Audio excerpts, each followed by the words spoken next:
Alright guys, that's Kremp again. I hope you're doing well and enjoying your day. So far, 5 teams eliminated from the tournament in Miami today. It could have been worse, but it certainly was not ideal for a certain roster that is still trying to make it to the World Championship. Today got real interesting for that, real fast. But the final series today, OpTic versus FaZe, this used to be a banger. That was not exactly the case this evening. Very much enjoyed your thoughts in the comments. Hit the like button if you enjoy. Subscribe if you're new as always. Where do many of these teams eliminated today decide to go from here over the coming days? Before we get there, we've got to talk briefly about the state of the major, right? Because they did occasionally show some shots to the crowd. And to be fair, I will say, a lot of the time, there were quite a few people in there, but this specific series, before everything kicked off, and of course this one where Gorillas played, this was after OpTic had played, so everyone was out of the venue, chilling by the beach, it seems, and then they were eventually going to come back in. So, you know, look, it's certainly something to comment on, the fact that we went from Dallas, that amazing arena, that 7,000-seater arena that hosted the World Championship last year. We were there for Major 2 again,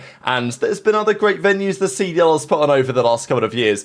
Is this better than no fans? Absolutely, but it's still not ideal, and maybe it shows a little bit about the CDL, the state of the CDL at the moment.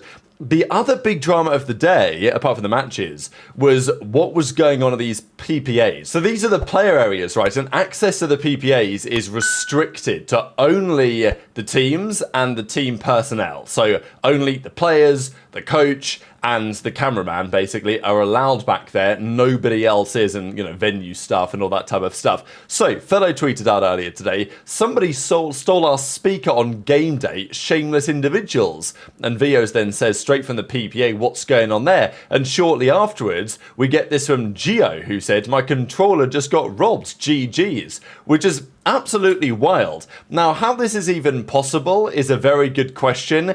The security and the team there will have to have serious conversations about how somebody got into those PPAs, because this is something that just doesn't really happen. Unauthorized people, certainly unauthorized people with this type of intent getting into the PPAs is certainly a serious question. There was talk about monitors and other stuff and headsets going down as well. So when that happened, how that happened, there's got to be some sort of investigation there, because, you know, you'd think, I guess, on a smaller scale events, maybe it'd be easier, maybe it's harder to deal with some of these issues, who knows. But not a good story for Gio to kick off the day on what was such a critical day that his controller's been nicked and presumably chucked up on eBay rather than given back. I guess the conclusion is there's always something going on in Florida, right? I mean, last year the event there was pretty wild, and, you know, we're here in Boca, which is obviously a richer city than, you know, Fort Lauderdale or other surrounding areas, to my understanding anyway. But it doesn't seem like that changes the fact that Florida be doing Florida things. So this is pretty funny, I thought, from Bant. But let's crack on with the show, because FaZe turned up today with a point to prove. They'd obviously gone down to Surge yesterday. They wanted to make a decent run, and that they did. They played Cloud9. Look, tough for Cloud9, but equally, they didn't earn themselves a better bracket the way that they played online. Today has probably sealed the deal when it comes to their World Championship disqualification. The way that OpTic put some points on the board, the way that Rocker put some points on the board. It puts C9 in not an impossible position, but certainly with a huge mountain to climb. Game 1 was a Hassy. I thought this is a pretty funny end to the game because it was close for a time. And then, I mean, this moment where they just ran one by one into P2, frankly, that was never going to work. They lose the game 1, they lose the game 2. And look, it's another scoreboard, right? Sibs trying his best in the search and destroy, not getting much help from the other side of the server. And it wasn't long before this series was over. And we saw some tweets such as this, even from FaZe. Gersh said that Exceed had given him confirmation to post this, but I thought it was pretty funny after the recent drama. Nah, for real, welcome Exceed. So, great tweet, but not a great performance from C9. They get 3-0'd straight out of the tournament. Again, the red card was a 6-5. We saw another one of them today. We'll get to that in a few minutes' time. But Attach and Kremp both in the 0.7s. Mack, and look, Sib's been their best player for some time. Mack tends to play quite well against FaZe, historically speaking.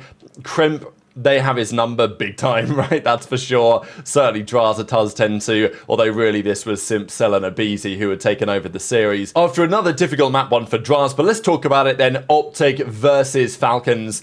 Crazy to think about. This time last year, Major 3 in Toronto, this was the scene of OpTic winning the tournament.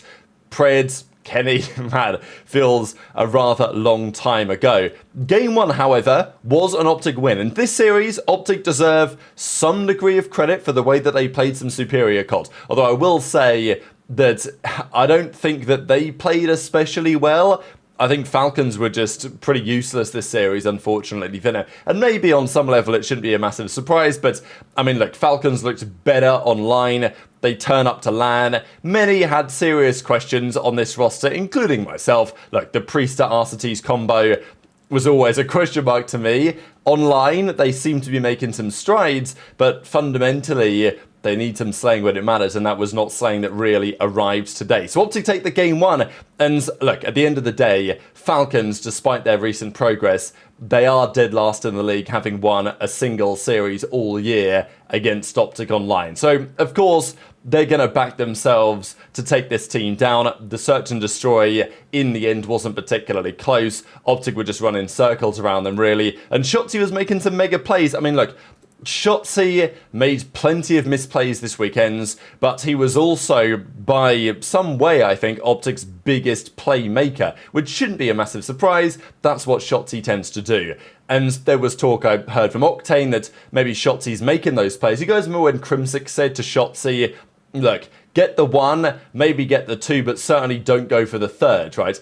And that's kind of the mindset that he tried to instill in Shotzzy, given how talented he is as a player. This year, you will see maybe more moments than before when Shotzzy maybe feels like he needs to just go the extra step, do the extra play that maybe isn't needed. Maybe he feels like it is to compensate for some of the lacking performances on his own team.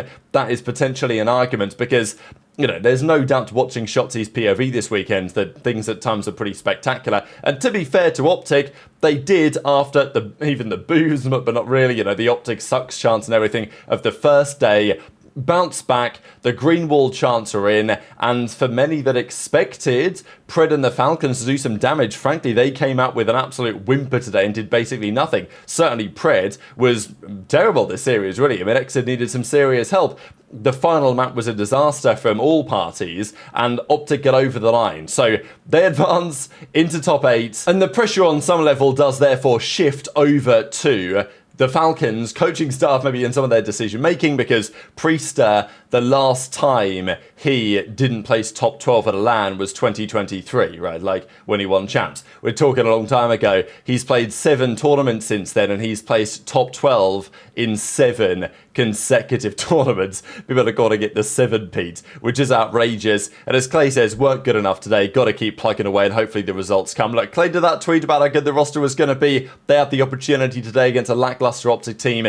They didn't take advantage of the opportunity. Skyz comes out after the series. Not like he had a great one again, but he did say, look, we got this. We know what we're capable of. We're going to make this work, right? And look, it's not like the team played bad this series. OpTic deserves some credit for the way that they handle business against the Falcons. But, of course, their task was going to get much harder, and there was going to be more telling tests, let's say, of where OpTic presently are than a Falcons team with, you know, a 0.8 from Arcetes, a 0.6 from Priester, a 0.8 from Pred, a roster that, you know, I was expecting Pred to go crazy today. That was nowhere near what happened. And again, the AR duo, which was the big question mark really of the team, they did not deliver compared to what the OpTic guys were doing on the other side of the server. The next game I'm going to spend about 1 minute on. Even with Mercules, Los Angeles Grillers had no real shot against Toronto Ultra. Merc was frying. Obviously, he's not their primary man, but whenever you see a scoreboard like this, I know that FeLo's been going through some personal stuff, so really wishing him the best, because he did a tweet after the series. So, you know, feel for him and wishing him and his family well in obviously difficult times. He confirmed that his grandfather had passed away over the last couple of days, so obviously difficult times, but this series was again an absolute disaster. Toronto just smoked them. Mercules though was cooking. I honestly do think, and Ben B just even saying, oh, getting a little bit nervous or like shaky or whatever the guy said with recent performances, because, you know, they come out and handle business. They get the 3-0. Kismet had an absolute stinker today, but to be fair, so did the entire team. Not often you see Kiz had a real rough time, but of course, on some level, Kiz has to be criticised here because he, I wouldn't say built this roster, but like they chose to build build around him, and now he's not playing very well anymore, and the team is still terrible. So, you know, it is what it is. JoeDeceives with a 1.4, CleanX with a 1.5, Mack with a 1.4. So, you know, that is pretty tasty, and Toronto and Mercury's will certainly hope that an opportunity is there beyond this tournament. This was a massive series for champs. OpTic had taken a win. That was 15 points on the board. Rocket needed the dub against the Ravens, and that they duly delivered. They played good COD this series. They played the COD that we expect them to play. Ravens this entire stage have been frankly woeful. Their search and destroy, look, I don't know exactly what happened. We did see over the last couple of days Mayhem, he used to be a former pro, standing behind them. He seems to be like their search and destroy coach. I'm not saying that he doesn't know what he's talking about and he's a terrible search coach, but I don't think he was there at the start of the season when their search was good. They seem to have brought in a search coach and are now just terrible at the game modes. So I don't know what happened to that, because it's not like Ravens are drastically worse in the respawns. They just used to win all of their searches, and now they can't win any. So that's an L waiting to happen. They did win the game 3. Obviously, the Vivid question has continued to be raised as well. But in the game 4, in the end, despite a good comeback on the protocol control, it was clean cut for the Minnesota Rocker. And Kenny played real well. Estriel, Geo, Nero all had their moments. This is the type of team performance that I expected to see from this new Rocker team or LAN. And as Geo says, broken controller, broken earbuds, couldn't kill me. What are you guys playing at? We win 3-1. So big questions for the Ravens. Like, they took a risk with this roster change. Rex after map 1 I mean, even map 1 actually was terrible, but he just started quite well. Map 1 and then it quickly fell apart for him. The other maps he didn't have a great time either, really, Dylan Rex, unfortunately. So it's a very difficult start to his tenure within the team. But it's a Nero and frankly the entirety of Rocker put on a bit of a show. They advanced to top 8 bare minimum. They will play a weakened Toronto if they want to make it further. That's going to be a crucial game, right? Because Miami and Boston, they look nigh on sewn up for champs. It might be OpTic versus Kenny's Rocker for the final champ spot this year. And there we have it, OpTic versus FaZe. Absolute banger of the century, right? This used to be the battle for championships, but nowadays this is a battle to advance to the championship Saturday in the tournament and not even get eliminated on the Friday evening. FaZe have not looked particularly good this stage. They lost to Surge yesterday. Of course, they beat a Cloud9 team that we know are particularly fraudulent. And look, they're always going to be better on LAN. They're probably going to continue to make a decent run in this tournament phase. They might still win the whole thing, who knows? But they've not exactly played stellar COD so far. Their search and destroy especially has looked a little bit shaky. But the way that OpTic lost this series just tells you everything you need to know about this OpTic team right now. And maybe this OpTic roster of 4 is not going to last all that much longer, right? Because, well, let's get into it. Game 1, there were some moments. Again, Shotzzy had a moment like this. Gets 1, gets 2, gets 3. Cooking starts off 13-8. It's all looking pretty rosy for the Green Wall at this moment. But then, and listening, to be fair, was pretty good as well. Finally, we went to a listen and it felt like OpTic actually had brought some energy here to the table.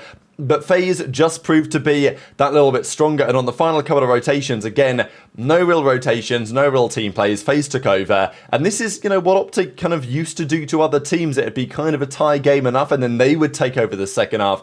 Often now lately, they're letting that be done to them. And it's got to be said, look, we always talk about with OpTic, is there a scapegoat? Who's the problem? All this. Was it Kenny? Was it Pred? Is it Karma? Is it, you know, whoever, right? Like, you know how it goes. But Skyz is under the spotlight, and, you know, the question really is, should they have brought him in the first place? Was Skyz the correct option to bring in? He was struggling on a banned Gentlemates roster.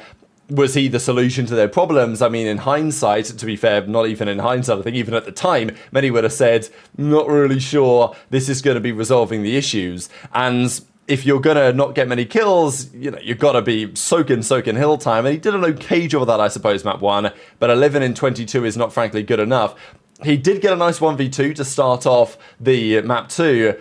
But unfortunately, OpTic, again, I don't understand it, found a way to squander this game. OpTic lose like nobody else. I mean, I've said this for years, but they invent new ways to lose like no other team has ever done in COD history. And it's not just because we're watching them with more of a spotlight. I swear it's a thing that OpTic, like, how do they lose this map? They go up 3-0. It's all looking good. They go up 5-3. They then get pegged back to around 11, which I think everyone saw coming from a mile away. I mean, look, they had 2 maps here where they had FaZe not precisely dead and buried, but near enough, and they found a way to lose them. This last round was outrageous, so Shotzzy makes a play down mid. He gets first blood, gets up into the Cellium spot, has basically full map control, but yet with Shotzzy having first blood and with oversight on the A bomb, OpTic still decided to go B. Now, look, fair play to FaZe. They took the risk and they stacked it over towards B and they shut down the push because, you know, FaZe themselves might have thought, well, he's up in that spot, so maybe they're going to go A. That's what maybe the sensible team would do. But no, they pushed B. FaZe happened to have a couple of players there. They lost all the trades, and all of a sudden, it goes from a 4v3 round 11 in OpTic's advantage to a 2v1 in FaZe's advantage, and Dashy can't even get a single kill. So that was a disaster, with Shotzzy trying his best. And then the final map was maybe even worse. I don't know what you guys think about this, but OpTic found a way. Protocol Control, not a map they really like to play. They go up 2-0 on FaZe. Oh, wow, hang on a second here. Is the reverse sweep potentially on? But I never really, watching this, fully believed that OpTic would actually win. Did many of you guys out there believe OpTic went up 2-0? Did you think that they were going to win the map? Because I didn't really. And FaZe, they won the first rounds. There was a good opportunity for OpTic to win in the 4th rounds. They didn't. And the final rounds, OpTic were back on the defense. There was this moment here. It was like 6-6 in terms of lives, 20 seconds on the clock, or, you know, 8-6. It was basically tied lives with not much time on the clock. So OpTic should be a favorite to close out the rounds. I don't really know what Skyz was doing getting caught off guard here. I guess he didn't know that Cellium was close, but he played this like a burger, I'm not going to lie, and he found a way to lose the gunfight. And as soon as he died here, it was round over, unfortunately, for OpTic. So, OpTic boys, mind blown, understandably, the way that this series closed out. And, you know, this went from being a series that we all looked forward to. And look, it still was an exciting series, but for different reasons, because it just felt like the result was borderline a foregone conclusion. The numbers don't make especially pretty reading. Drazah, again, the CEO, finds a way to get the job done, but I'm sure your comments will nonetheless be entertaining this evening. So, very much enjoyed your thoughts in the comments below. 7 teams remain in the tournament. 3 more will be eliminated tomorrow. Hit the like button if you enjoyed. Subscribe if you're new. Take care. And I'll see you next time.